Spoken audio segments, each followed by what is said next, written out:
target numbers, difficulty numbers, however you want to call it, are stupid. There, I said it. I feel so much better getting that off my chest. Hello, welcome. I am Rolling Stag, and I wanted to make this video about target numbers, difficulty numbers, that kind of thing, and why I absolutely hate them.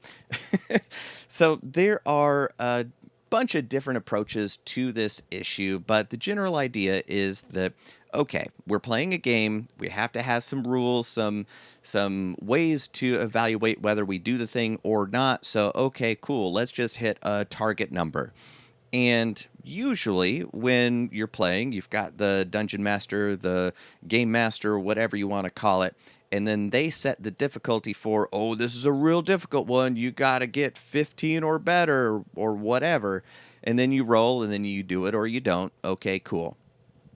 Well, that difficulty number sliding around drives me nuts. So there's a game, the Index Card RPG by Runehammer. His approach is like, listen, 12 is pretty much it. Everything's going to be 12, and the creatures in this scene, difficulty 12. The challenge of the lock, 12. This, yeah, that's 12. Everything in this scene is just going to be difficulty number 12. So we're not having to move it all over the place and that kind of thing. And if it's going to be difficult, we'll add 3. Now it's 15.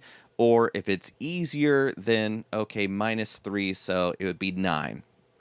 Easy. So that was kind of the first time where I saw that, oh, you don't have to move that target number all over the place. And then the other area is kind of like in Traveler. That's a 2d6 game, not a d20 game. And in Traveler, basically, you are trying to meet or beat 8. You're trying to get 8 or above.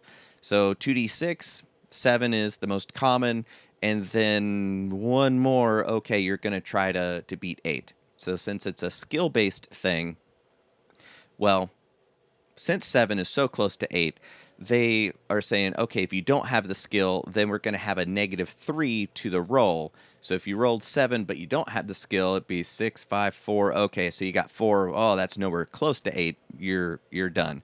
So that's how the difficulty 8 can just stay put, and then you're rolling at a -3 if you don't have the skill. But if you are trained in the skill but not that great, you just have skill 0 and you're losing that -3 to the roll. But you're still going to be missing it, but not nearly as often with that -3 handicap. So that's why the 8 can just stay there and everything else works around that 8 target. And I was like, that's super cool. I really like that.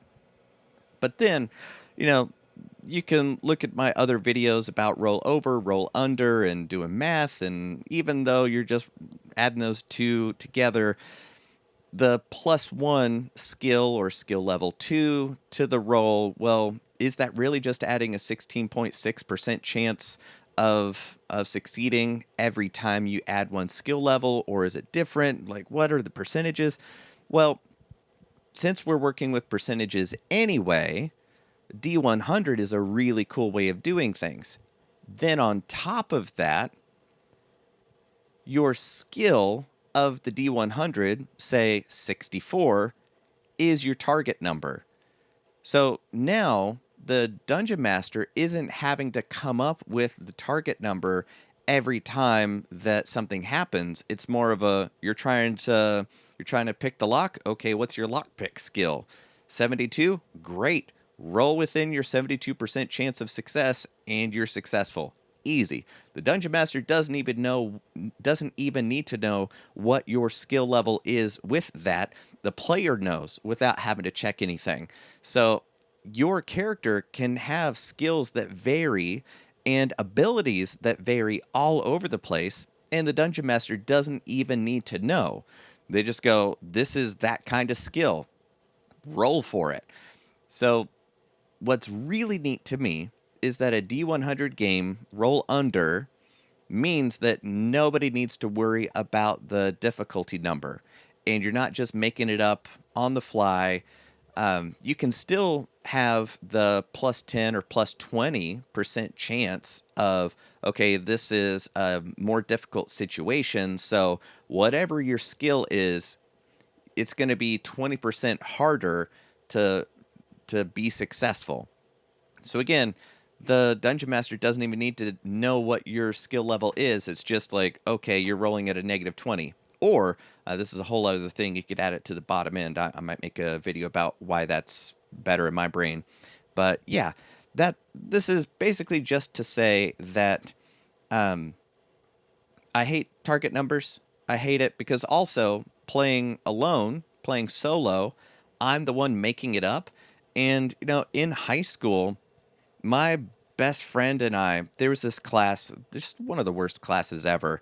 The teacher didn't care. She gave up years ago.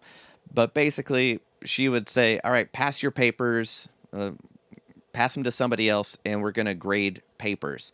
Well, wouldn't you know that my buddy and I always graded each other's papers, and we're like, how many do you want to lose today? Like, how many did you get wrong? I'm like, I think I got 2 wrong today. Like, okay, cool.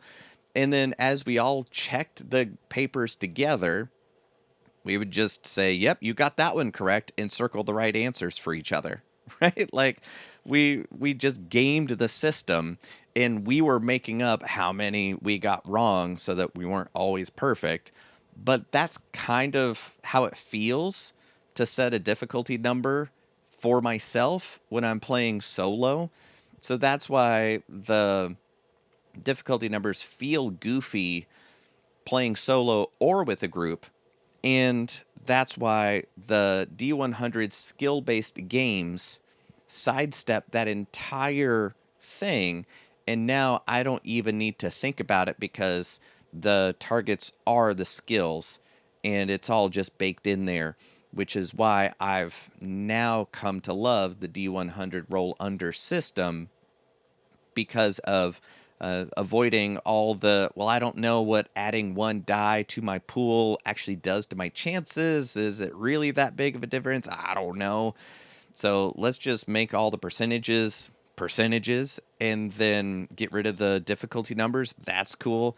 So yeah, what's your opinion? Do you like target numbers? Do you like difficulty numbers? Is that your holy grail, or are you team anti target numbers? I would love to wrangle with this down in the comments. Sound off, and if this is the kind of thing that you're interested in, let's go ahead and make it official. Go ahead, subscribe, like, share, all that good stuff. If you got this far, to tell YouTube that, yeah, okay, this might be worth showing to other people. So I'd appreciate that. But thank you so much for watching, and I'll see you in this next video next.